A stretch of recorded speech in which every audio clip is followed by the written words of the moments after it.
নারী ও মানুষ, নর ও মানুষ, সৃষ্টি মহান স্রষ্টার। কর্মগুণে আমরা মানুষ, নেই তো কোনো অহংকার। আসসালামু আলাইকুম প্রিয় দর্শক, আপনাদের সবাইকে স্বাগত জানিয়ে শুরু করছি লাভেরও নিবেদিত মহিলাঙ্গন অনুষ্ঠান। সঙ্গে রয়েছি আমি আতিয়া ইসলাম। শুরুতেই আলোকপ্রভা। নারী ও মানুষ, নর ও মানুষ। আলোকপ্রভায় শুনবো ডক্টর সালমা আইনি আপার কাছে। সালমা আইনি আপা, আসসালামু আলাইকুম। ওয়ালাইকুম আসসালাম। আপা, আজ আমরা কোন মহিষীকে নিয়ে শুনবো? আজ আমরা যাকে নিয়ে কথা বলবো তিনি একজন অনন্য সাধারণ ব্যক্তিত্ব। আসলে তিনি সর্বপ্রথম ইসলাম গ্রহণকারী, অত্যন্ত সফল একজন ব্যবসায়ী। তিনি ইসলামের একদম শুরুর সময়কার সবচেয়ে কঠিন সময়ে তিনি ইসলামের সহায়তা প্রদানকারী এবং একজন অক্লান্ত জনসেবক, খাদিজাতুল কুবরা রাদিয়াল্লাহু তাআলা আনহা।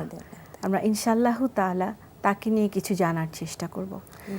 তিনি আমাদের মহানবী সাল্লাল্লাহু আলাইহি ওয়াসাল্লামের প্রিয়তমা স্ত্রী এবং প্রথম স্ত্রী।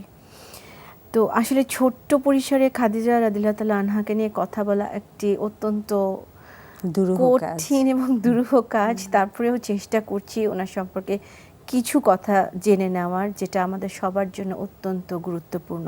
এটি নারী পুরুষ নির্বিশেষে সবার জন্য তাকে তার ব্যাপারে পরিচিত হওয়া আমাদের অবশ্য কর্তব্য বলে মনে হয়। ইসলামের ইতিহাসে, সমগ্র মানব জাতির ইতিহাসে তিনি এক অনন্য ব্যক্তিত্ব। কেননা যখনই আমি বলেছি তিনি প্রথম ইসলাম কবুলকারী ব্যক্তি, তখনই বোঝা যাচ্ছে যে তিনি আল্লাহ সুবহানাহু ওয়া তাআলার কোন নিকটতম অবস্থানে অবস্থান করছেন। যখনই বলছি তিনি নবী সাল্লাল্লাহু আলাইহি ওয়াসাল্লামের প্রিয়তমা স্ত্রী, তার মানে এই প্রিয়তমা স্ত্রী তিনি এমনি এমনি হননি। তার বিশেষ সমস্ত গুণাবলী এবং তার যে সৌন্দর্য, সৌকর্য, সব কিছুকে ঘিরে থেকে তিনি একটি অনবদ্য উদাহরণ। তিনি সেই ব্যক্তি যিনি নবী সাল্লাল্লাহু আলাইহি ওয়াসাল্লামকে বলেছিলেন, ভয় পাবেন না, অবশ্যই আল্লাহ তাআলা আপনাকে ঘিরে আছেন এবং আপনাকে সাহায্য করবেন। কেননা আপনি আত্মীয় স্বজনের খবর রাখেন, দুর্বলকে সাহায্য করেন এবং দরিদ্রকে বস্ত্র দান করেন। আপনি সবসময়ই অতিথি পরায়ণ, সর্বদাই সত্যের সন্ধান করেন এবং নিজেকে সবসময় সর্বতোভাবে সঠিক পথে পরিচালনা করার ক্ষেত্রে সম্পূর্ণভাবে সচেষ্ট। এই কথাগুলো একজন জীবনসঙ্গীর কাছ থেকে শুনতে পাওয়া এবং সেই মুহূর্তে যখন নবী সাল্লাল্লাহু আলাইহি ওয়াসাল্লামের জীবনে একটি অত্যন্ত ক্রিটিক্যাল মুহূর্ত, বলা চলে সবচেয়ে ক্রিটিক্যাল যে সময়টি তিনি পার করতে হয়েছে, সেই সময়ে তার এই সর্বশ্রেষ্ঠ বন্ধু তাকে ঘিরে থেকে যখন সমস্ত কুরাইশ বংশ এবং অন্যান্য সবাই নবী সাল্লাল্লাহু আলাইহি ওয়াসাল্লামকে, যিনি আলামিন নামে বিখ্যাত ছিলেন, যে তিনি সদা সত্যবাদী, তাকে পর্যন্ত তারা সংশয়ে ফেলে দিয়েছে এবং বিশ্বাস করেনি, সেই মুহূর্তে এই একজন নারী, এই একজন ব্যক্তিত্ব যিনি নবী সাল্লাল্লাহু আলাইহি ওয়াসাল্লামকে ঘিরে ধরে তাকে সর্বতোভাবে সাহস এবং সর্বোচ্চ বিশ্বাস স্থাপন করে আল্লাহ সুবহানাহু ওয়া তাআলাকে তার প্রভু বলে মেনে নিয়েছিলেন।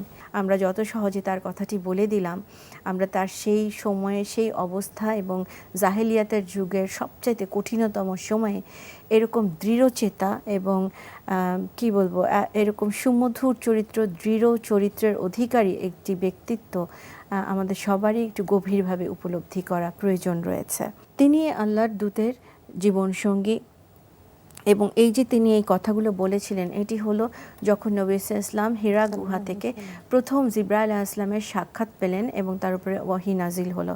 তো আমরা নবী সাল্লাল্লাহু আলাইহি ওয়াসাল্লামের কথা আসলে কি বলবো, সর্বশ্রেষ্ঠ মানব, তিনি আশরাফুল মাখলুকাতের মধ্যে সবচেয়ে উচ্চ মর্যাদায় আসীন। তো তার সহধর্মিণী হওয়া যিনি, এবং এই যে হীরা গুহা আমরা জানি বা হীরা পর্বত আমরা জানি মক্কা থেকে সুদূরে অবস্থিত এবং একটি কঠিন পর্বত, সেখানে উনি উঠে ধ্যানে মগ্ন থাকতেন, আল্লাহ সুবহানাহুর কথা ভাবতেন। এই পুরো সময়টিতে খাদিজা রাদিয়াল্লাহু তাআলা আনহা তার সাথেই ছিলেন। আল্লাহ সুবহানাহু ওয়া তাআলার দূত নবী সাল্লাল্লাহু আলাইহি ওয়াসাল্লাম যখন হীরা গুহায় তিনি যখন আল্লাহ তাআলাকে বোঝার এবং গভীরভাবে তিনি তখন নিমগ্ন থাকতেন তার চিন্তাগুলোতে। তখন তার উপর কোনো একদিন যখন জিবরাইল ইসলাম আসলেন এবং এই অভিনব ওহী নাজিল হয়ে গেল, তিনি নবুয়ত প্রাপ্ত হয়ে গেলেন, তখন তিনি তার আশেপাশে তো অনেকেই ছিলেন, তিনি একটি উচ্চ মর্যাদায় অলরেডি তখন তার ফ্যামিলি এবং ফ্রেন্ডস সবাই রয়েছেন, সবাইকে বাদ দিয়ে তিনি কার কাছে এলেন? খাদিজা রাদিয়াল্লাহু তাআলা আনহার কাছে। তো এই ব্যাপারগুলো তার ভীষণ দৃঢ় চরিত্র এবং তিনি যে আল্লাহ সুবহানাহু ওয়া তাআলার তাকে যে মনোনীত করেছেন নবী সাল্লাল্লাহু আলাইহি ওয়াসাল্লামকে সাপোর্ট দেওয়ার জন্য, এটি আমাদের বোঝা খুব জরুরি। এবং খাদিজা রাদিয়াল্লাহু তাআলা আনহা, তার সম্পর্কে বলা যায় যে তিনি অত্যন্ত ধার্মিক একজন মহিলা ছিলেন। নবী সাল্লাল্লাহু আলাইহি ওয়াসাল্লামের সাথে দেখাবার আগে থেকেই তিনি গভীর চিন্তায় নিমগ্ন থাকতেন এবং তার অন্তরের বিশালতা এবং চারিত্রিক দৃঢ়তা এতটাই ছিল, আর উনি সবসময় সত্যের সন্ধান করতেন, দূরদর্শী ছিলেন, সেটিতে আমরা আসবো, প্রচণ্ড রকমের। তা এই কতগুলো ঘটনা আসলে আমরা জানার চেষ্টা করব না সম্পর্কে। যেমন ওনার একজন কাজিন ছিলেন ওয়াকারা ইবনে নওফাল, তিনিও একজন অত্যন্ত ধার্মিক ব্যক্তি ছিলেন এবং তিনি সবসময় ধর্মগ্রন্থ চর্চা করতেন। তো তিনি তার ভেতরে নবী সাল্লাল্লাহু আলাইহি ওয়াসাল্লামের আগমনের যে ঘটনাটি ঘটবে সেটি তার জানা ছিল, ধর্মগ্রন্থ থেকে তিনি জানতেন। এবং খাদিজা যখনই কোনো রকমের কোনো অলৌকিক কিছু ঘটতো, উনি ওয়াকারার কাছে চলে যেতেন পরামর্শ করার জন্য। তা যখন উনি যান তখন কিন্তু ওনাকে ওয়ারাকা ইবনে নওফাল উনি কিন্তু ওনাকে কতগুলো ইঙ্গিত দেন এবং শেষ নবীর আসার কথা তিনি স্পষ্টভাবেই তাকে জানান। খাদিজা রাদিয়াল্লাহু আনহার বাবা তিনি ছিলেন খুয়ালিদ ইবনে আসাদ, সেই জন্য খাদিজা বিনতে খুয়ালিদ বলা হয় ওনাকে। আর ওনার মা ছিলেন ফাতিমা বিনতে জাইদা, এই হচ্ছে ওনার বংশ পরিচয়। তিনি কুরাইশ বংশ বা গোত্রের একজন অত্যন্ত নেতৃস্থানীয় ব্যক্তিত্ব ছিলেন ওনার বাবা। ইন্টারেস্টিং হচ্ছে যে মক্কাবাসীদের যে কোনো গুরুত্বপূর্ণ ব্যাপারে কোনো রকমের যদি মানে ডিসপিউট থাকতো তখন ওনাদের মতামত না হতো। এই দুজন ব্যক্তি ছিলেন নবী সাল্লাল্লাহু আলাইহি ওয়াসাল্লামের দাদা আব্দুল মুত্তালিব এবং খাদিজার বাবা খুয়ালিদ। তো ওনারা আগে থেকেই দেখা যাচ্ছে যে পূর্ব পরিচিত, এবং পরবর্তীতে তো নবী সাল্লাল্লাহু আলাইহি ওয়াসাল্লামের যখন বিয়ের পয়গাম উনি পাঠান সেটাতে আমরা পরে আসবো। তাছাড়াও নবী সাল্লাল্লাহু আলাইহি ওয়াসাল্লামের সাথে বংশের সাথে তার খুব সরাসরি সংযুক্তি ছিল। তাছাড়াও খাদিজা রাদিয়াল্লাহু আনহার চাচা আমর ইবনে আসাদ তিনি ফিজারের যুদ্ধে বাবার ইন্তেকালের পর খাদিজার অভিভাবক নিযুক্ত হন। এরপরে আমরা যেহেতু এখানে ওয়াকার ইবনে নওফালের একটি বিশেষ অবদান রয়েছে খাদিজা রাদিয়াল্লাহু আনহার জীবনে, তার একটি ঘটনা বলি। যে খাদিজা রাদিয়াল্লাহু আনহা একবার তিনি স্বপ্ন দেখলেন। আসলে নবুয়ত প্রাপ্তি যখন কারোর ঘটে তার আগে তার সাথে যাদের যোগসূত্র হবে তাদেরকে আল্লাহ সুবহানাহু ওয়া তাআলা কিছু সাইন দিয়ে থাকেন, তো সেটি সাধারণতই স্বপ্নের মাধ্যমে হয়ে থাকে।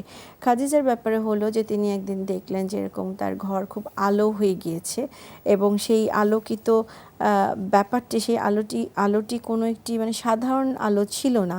তো উনি এইটি দেখার পরে এই স্বপ্নের ব্যাপারটি যখন ঘটলো ওনার জীবনে, অতি উজ্জ্বল রশ্মি, মানে ওটা চাঁদের আলোর মতো বা সূর্য বা চাঁদের আলোর মতো উজ্জ্বল, মানে অত্যন্ত ডিস্টিংক্ট একটি রশ্মি।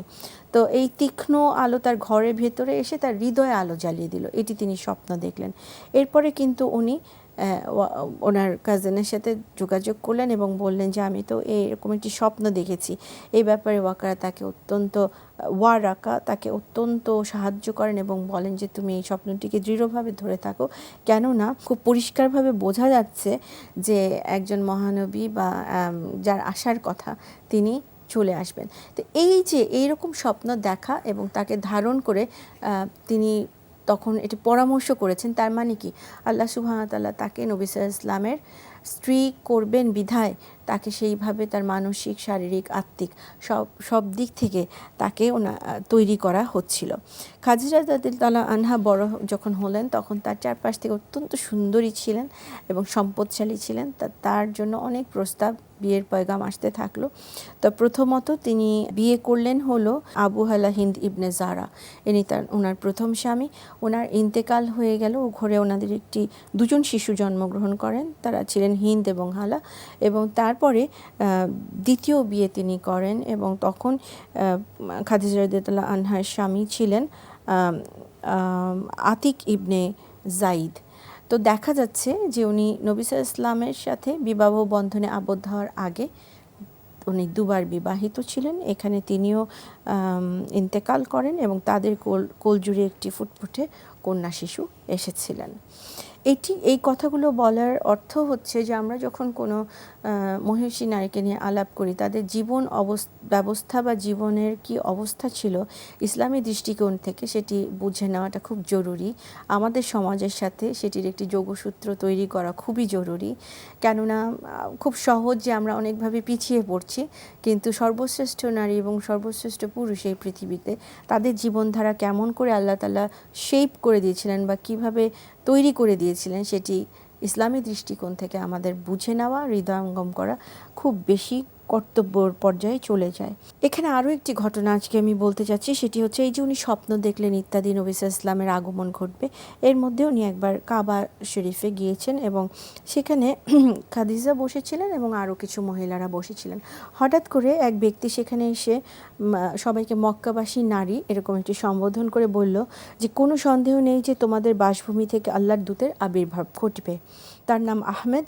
যিনি তাকে বিয়ে করার সুযোগ পাবেন তিনি কোনো দ্বিধা ছাড়াই, দ্বিতীয়বার চিন্তা ছাড়াই তাকে বিয়ে করতে মত দেবেন। খাদিজা রাদিয়াল্লাহু আনহা তো আগেই ওনার কাজিনের কাছ থেকে শুনে এসেছেন যে নবী সাল্লাল্লাহু আলাইহি ওয়াসাল্লাম আসছেন, তো এবং এখানে বিয়ের কথাটি উনি উল্লেখ করলেন যে তাকে বিয়ে করতে চাইবে।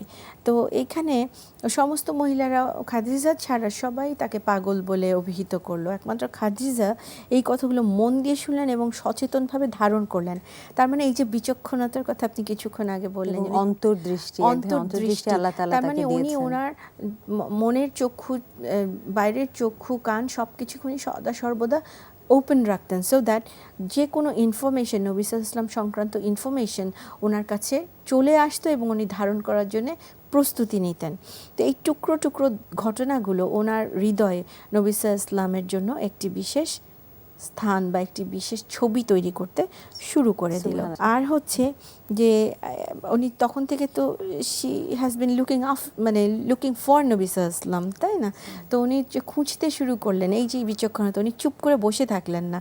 তো উনি কী করলেন যে জানেন যে যেহেতু এই ব্যক্তির একটি বিশাল গুণ হবে সৎ চরিত্র, উনি সৎ মানুষদের খুঁজতে শুরু করে দিলেন মক্কার ভেতরে, এবং এটি কোনো কঠিন কাজ ছিল না। তার বিচক্ষণতা আসলে তাকে নবী সাল্লাল্লাহু আলাইহি ওয়াসাল্লামের সাথে মিলিয়ে দেবেন বা মিলিত করবেন, এটি তার প্রমাণ রাখে যে উনি দৃঢ় চরিত্র, বিচক্ষণ। উনি ওনার গোলে অত্যন্ত কী বলবো, সুনিপুণভাবে উনি ওনার লক্ষ্য স্থির করে সেদিকে এগিয়ে যাবার জন্য প্রস্তুতি নিতে শুরু করলেন। আপনার খুব সুন্দর আলোচনা হচ্ছিল। আমার কিন্তু শুনতে শুনতে আরও একটি কথা মনে হচ্ছিল যে এই যে বিচক্ষণতা, অন্তর্দৃষ্টি যাই বলি না কেন, আমরা দেখছি যে দুজনেরই জীবনের লক্ষ্য বা অনুসন্ধান কিন্তু একটি বিষয়ের দিকে নিবদ্ধ ছিল, সেটি হচ্ছে আল্লাহ সুবহানাহু ওয়া তাআলাকে খুঁজে বের করা, এবং যেই কারণে আল্লাহ তাআলা তাদের দুজনকে একসাথে করেছেন এবং একসাথে করেছেন কি সর্বোচ্চ আসন দেবেন এবং সবচেয়ে গুরুত্বপূর্ণ কিতাব সমস্ত মানব জাতির জন্য কুরআনুল করিম